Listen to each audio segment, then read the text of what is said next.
साथियों नमस्कार, मैं हूं नीरज पटेल और आप देख रहे हैं नेशन जनमत। उत्तर प्रदेश में ठाकुरों का राज चल रहा है, दब कर रहिए। योगी के गढ़ गोरखपुर से आने वाले बीजेपी के एक राज्यसभा सांसद के इस बयान के बाद उनको मोदी शाह की जोड़ी राष्ट्रीय महामंत्री बना देती है। उस समय नेशन जनमत ने यह वीडियो बना करके अंदेशा जताया था कि ऐसे वो 4 लोग जो योगी के गढ़ गोरखपुर या उसके आसपास के जिलों से आते हैं और मुख्यमंत्री योगी आदित्यनाथ से इनका 36 का आंकड़ा है, उन सभी को मोदी शाह की जोड़ी एक सुनियोजित साजिश के तहत आगे बढ़ा रही है, ताकि योगी आदित्यनाथ को यह गलतफहमी ना हो कि अपने गढ़ में मैं ही सबसे ताकतवर या पावर सेंटर हूं। उसी कड़ी में एक नाम लिया था मैंने, पंकज चौधरी, जिनको भारतीय जनता पार्टी उत्तर प्रदेश का प्रदेश अध्यक्ष बनाया गया है। कहा यह जा रहा है कि योगी आदित्यनाथ चाहते थे कि कुर्मी समाज से प्रदेश अध्यक्ष बने, यानी कि अघोषित तौर पर वो अपने परम प्रिय और साये की तरह साथ रहने वाले स्वतंत्र देव सिंह को प्रदेश अध्यक्ष बनवाना चाहते थे, क्योंकि स्वतंत्र देव सिंह ने प्रदेश अध्यक्ष बनने के बाद सबसे पहले उनकी चरण बंदगी की थी। लेकिन मोदी शाह की जोड़ी नहीं चाहती थी कि सरकार और संगठन में योगी आदित्यनाथ मजबूत हो जाएं। इसलिए कुर्मी समाज का प्रदेश अध्यक्ष तो दिया, लेकिन ऐसा प्रदेश अध्यक्ष दिया जो योगी आदित्यनाथ की टीम का नहीं बल्कि मोदी शाह की टीम का करीबी माना जाता है। पंकज चौधरी महाराजगंज लोकसभा सीट से 7वीं बार सांसद बने हैं, दूसरी बार केंद्र में वित्त राज्य मंत्री बनाए गए हैं। संगठन का ऐसा कोई खास अनुभव या तजुर्बा नहीं है कि उनको प्रदेश अध्यक्ष जैसी कुर्सी पर सीधे बैठाल दिया जाए, लेकिन एक क्वालिटी है कि वो योगी आदित्यनाथ की टीम के नहीं माने जाते। शायद इसी वजह से पंकज चौधरी की इस पद पर ताजपोशी कर दी गई। इसलिए 2 साल पहले के उस वीडियो में मैंने जिन 4 लोगों का नाम लिया था जो योगी आदित्यनाथ को उन्हीं के घर में घेरने के लिए ताकतवर बनाए जा रहे हैं, उनमें अब पहला नाम आता है पंकज चौधरी का। और यह अनायास ही नहीं हुआ है। आपको याद होगा 2 साल पहले का वो घटनाक्रम, जब प्रधानमंत्री नरेंद्र मोदी गोरखपुर के दौरे पर थे। अचानक से बिना किसी पूर्व सूचना के पंकज चौधरी के आवास पर पहुंच गए, पूरे परिवार से बड़ी आत्मीयता के साथ मिले। प्रोटोकॉल में मुख्यमंत्री योगी आदित्यनाथ को भी उनके घर पहुंचना पड़ा, लेकिन प्रधानमंत्री की इस विजिट से स्पष्ट संदेश देने की कोशिश की गई थी कि भले ही इसे योगी आदित्यनाथ अपना गढ़ मानते हों, लेकिन योगी आदित्यनाथ अकेले पावर सेंटर इस पूरे गढ़ में कतई नहीं। बहरहाल पंकज चौधरी को मोदी शाह की जोड़ी ने किस मंशा से प्रदेश अध्यक्ष बनाया है ये तो स्पष्ट है, लेकिन वो केंद्र की उम्मीदों पर कितना खरा उतरते हैं यह आगे उनके कार्यकाल में देखने की बात होगी। उन 4 लोगों की फेहरिस्त में दूसरा नाम है राधा मोहन दास अग्रवाल, जिनको आरएमडी के नाम से भी जाना जाता है।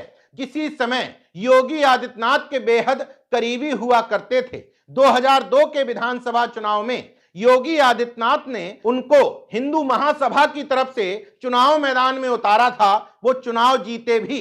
इसके बाद बीजेपी में चले गए। 2007, 2012, 2017 का चुनाव भारतीय जनता पार्टी से लड़े और जीते, लेकिन आरएमडी की सीट चूंकि गोरखपुर सदर की सीट थी, योगी आदित्यनाथ के लिए विधानसभा पहुंचने के लिए एक सीट जरूरी थी, तो आरएमडी से वो सीट खाली करवा करके योगी आदित्यनाथ को दे दी गई। इसी के बाद आरएमडी उत्तर प्रदेश की राजनीति में नेपथ्य में चले गए, लेकिन मोदी शाह की जोड़ी ऐसे लोगों की तलाश में रहती है जिससे योगी आदित्यनाथ के पावर सेंटर से शक्ति सीमित की जाए। उसी में एक नाम था उनके विरोधी बन चुके राधा मोहन दास अग्रवाल का, जिनको 2022 में अचानक से बुला करके राज्यसभा सांसद बनाया जाता है, लक्षद्वीप और केरल जैसे राज्यों का सह प्रभारी बनाया जाता है। उसके कुछ ही दिनों बाद अचानक से राष्ट्रीय महामंत्री के पद पर बैठाल दिया जाता है, जबकि भारतीय जनता पार्टी संगठनात्मक पार्टी मानी जाती है और माना जाता है कि वहां स्टेप बाय स्टेप संगठन में व्यक्ति आगे बढ़ता है।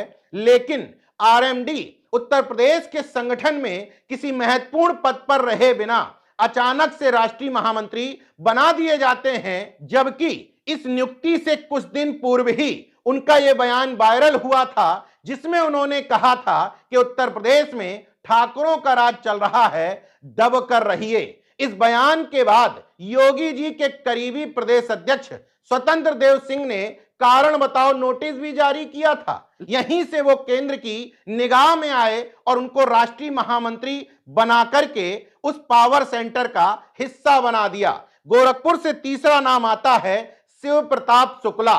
जिस समय योगी आदित्यनाथ ने आरएमडी को हिंदू महासभा से चुनाव लड़ाया था, उनके खिलाफ भारतीय जनता पार्टी से लड़ रहे थे शिव प्रताप शुक्ला, लेकिन वो चुनाव हार गए। जैसे जैसे योगी आदित्यनाथ का कद बढ़ता चला गया, वैसे वैसे शिव प्रताप शुक्ला गोरखपुर और प्रदेश की राजनीति से ओझल हो गए। लेकिन मोदी शाह की जोड़ी ने 2016 में उनको राज्यसभा सांसद बनाया, 2017 में केंद्र में वित्त राज्य मंत्री बनाया और 2023 में हिमाचल प्रदेश का राज्यपाल बना करके उनको संवैधानिक रूप से ताकतवर पोजीशन पर बैठाल दिया। इस फेरिस्त में अगला नाम आता है मंत्री संजय निषाद का, जो योगी सरकार में मंत्री भी हैं।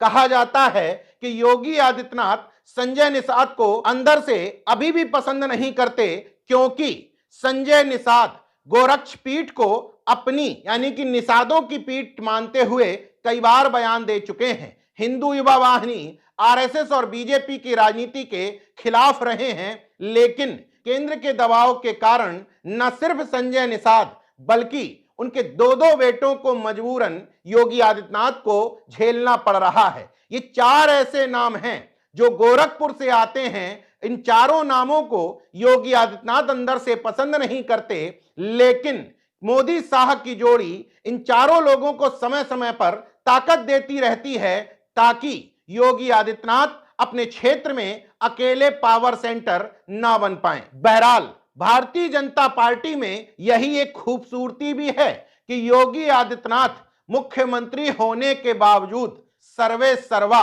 या सर्वशक्तिमान नहीं है। उनके ऊपर भी एक पावर सेंटर है जो उनके प्रदेश में प्रदेश अध्यक्ष चुन करके भेज देता है। योगी आदित्यनाथ को मजबूरन उसका प्रस्तावक भी बनना पड़ता है, बाहें फैला करके उसका स्वागत भी करना पड़ता है। भारतीय जनता पार्टी की इसी संगठनात्मक खूबसूरती का मुकाबला परिवारवादी या एकलवादी पार्टियां नहीं कर पा रही हैं। इसलिए भारतीय जनता पार्टी जातिगत समीकरणों को साध करके उसमें राष्ट्रवाद और धर्म का छौंका तड़का लगा करके सत्ता में बनी हुई है।